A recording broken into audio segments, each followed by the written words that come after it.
Hello' guys, আজি এটা নতুন ৰেচিপি লৈ আহিছোঁ। এয়া দেখিছেনে, এয়া মাংস আৰু বিলাহী ধুনীয়াকৈ ভাজি আছোঁ। বিলাহীবোৰ বাৰীৰে হয়, কাৰণ বিলাহী হোৱাৰ পৰা আমি বাৰীৰ বিলাহীয়ে খাই আছোঁ, কিনাই নাই।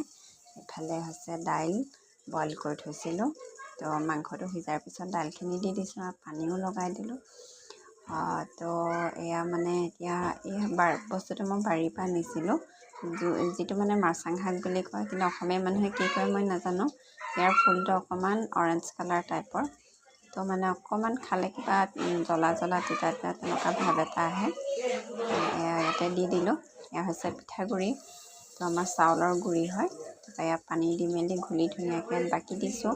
মানে ডাইৰেক্ট শুকানকৈও দিব পাৰি, খালি শুকানকৈ দিলে মানে বস্তুটো গোটা হৈ যায়, তো এভাগে মানে দিলে গোটা হোৱাৰ চান্স নাথাকে। এয়া হৈছে বিটৰ চালাড বনালোঁ।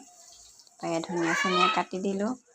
আজিলৈ মোৰ পিঠাগুড়ি মাংস চব্জি ৰেডি। এই আমাৰ সন্মানলৈ উলিয়াই দিলোঁ।